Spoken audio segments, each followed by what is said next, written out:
Hello，大家好，欢迎来到思维增长频道。我会在这个频道里分享一些提升思维的生活小技巧，或是分享一些有关于我的人生经历以及建议。希望大家可以帮忙分享、点赞加订阅，或者是在下方留言，让我知道你们喜欢听哪种内容的解说。在这场疫情里，很多人都会面临经济上的困境以及工作上的重重压力。在这里可以跟大家分享几种能够让大家短时间内变得快乐以及缓解压力的好方法。虽然不能够保证这些方法能够适用于所有人，不过大家还是可以尝试看看的。第一点，运动。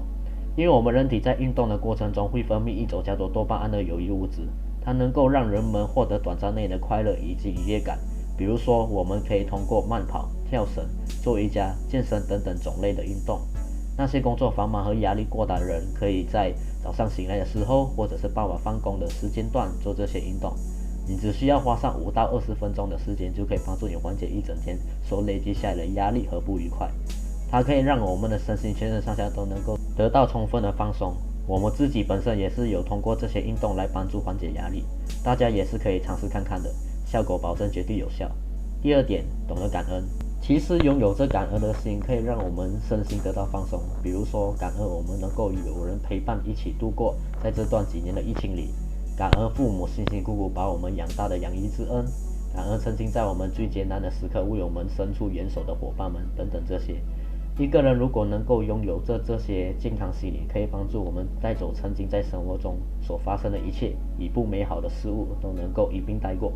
其实只要我们心中不要有一些太大的欲望需求，这样在生活上也不会有太大的压力。我们现在只需要庆幸我们能够快点度过这一场疫情，然后计划好我们之后想做的所有事物就行了。一起加油，共同努力吧。第三点，10秒钟幸福练习，这也是我最为推荐的以及非常有实用性，就能够让自己在短暂的时间里瞬间变得心情顺畅的好方法。首先，请闭上我们的眼睛，然后在我们的脑海中想象这几个自己认识或者自己特别在乎的人，想象这第一个人遇见我们后的快乐模样，然后再希望另一个变得快乐，同样想象他快乐的模样。整个思考过程中仅有10秒钟的时间，不需要做其他事物，只需要静下心来好好的想象就足够了。现在你可以先暂停一下视频来练习一下，做好了吗？你会发现你会比10秒钟前更加快乐。给予别人这种快乐，最后在我们自己也变得快乐。想要变得快乐，我们只需要多多给予夸奖和祝贺别人变得快乐起来，基本不会花费我们太多的时间和精力。我有一个朋友叫做小丽，她很讨厌她的工作岗位，在这项工作里干了3年时间。自从听了我这技巧，在班上的每一个小时，都会在脑海中想象和祝贺任何2个同事快乐的模样。她告诉我，昨天她听了我这个技巧后，今天就告诉了我，今天是她工作这3年以来最快乐的一天。这就是10秒钟幸福练习的威力。你可以用在任何场合、任何时间，可以使用在上班、上课、在家里，设置在洗澡的途中。第4点，多和正能量的人相处。多与这些人相处，我们都可以与他们抱怨生活中不愉快和了解一些如何解决我们生活上所面临的问题。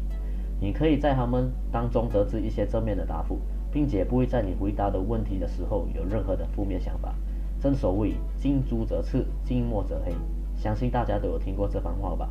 不管遇到什么困难，就算你是一个整天都浑浑噩噩、成天只会抱怨上天的不公平的人，与他们这些拥有这正面思想的人相处，你也会慢慢的融入他们的社交圈子当中，成为一个对这世界充满希望的人。我曾经也有在学校帮助过一个男生，他的名字叫飘比，他算患上有一些社交障碍的心理问题，其实也不算是心理疾病。当时我看到他自己一个人默默地坐在学校礼堂的角落，我就自己走过去问他为什么不与其他人交流，然后他就告诉我事情的来龙去脉，我才了解到其中的缘由。原来是因为他的那些小学朋友都已经毕业了，朋友们都已经在当时候已经约好了一起就读同一间学校，唯独就他一个人在这间学校。这一件事让他感到非常沮丧，让他感到非常的自卑。自那次以后，他就不打算与其他人沟通，也不打算结交新朋友。当时的我也就14周岁，听了他这一番话之后，我就开始向他说道：过去的就让它过去吧，有何放不下的？旧的不去，新的不来，再这样下去，就要受苦受累了，也只有你自己而已。即使让你的朋友们看到这一幕，他们也只会有2种想法而已。第一点，可能他们并不会理会；第二点，就是他们只会感到内疚。但依然会放下过去，继续结交新朋友。他们抛下你是他们的不对，如果你真的不爽他们的话，你可以让自己的生活过得比他们更好，这是最高级的保护方法，而不是想办法去把那个人给怎么样。我们要在生活质量上去远超他人。别人在休息的时候，你在不断的努力；别人在玩耍的时候，你在学习；别人把钱消费在没有意义的物质上，你在努力赚钱。短时间内是不会看到有任何的差距，但是一旦时间长了，你就能够把看不好你的那些人甩一整条街。他听完了我这一番话之后，几天之后就好像变了个人一样，变得主动会与别人交谈，整个人都变得阳光起来了。所以大家可以尝试与正能量的人相处，相信我，自己一定会在他们当中有所收获。第5点，多和另一个自己聊天，说白了就是自言自语。这种情况下都是在我们躺在床上的时候，或者是在发呆的情况下才会发生的事情。很多人就会想着说，通常拥有这些行为的人都被大家列入为怪人。其实也并不如此，很多时候大多数人都会在时间特别宽裕的时候，吃饭的时候，洗澡时，或者是睡前放下手机，然后躺在床上就开始了跟自己说话的行为。比如说回顾一下今天所发生的人和事物，又或者是为接下来的想要做的事都列出来。那些平时容易失眠的人都可以躺在床上时把所想到的事情写下来，然后告诉自己明天的事明天才来做，现在只要好好安稳的睡上一觉就行了。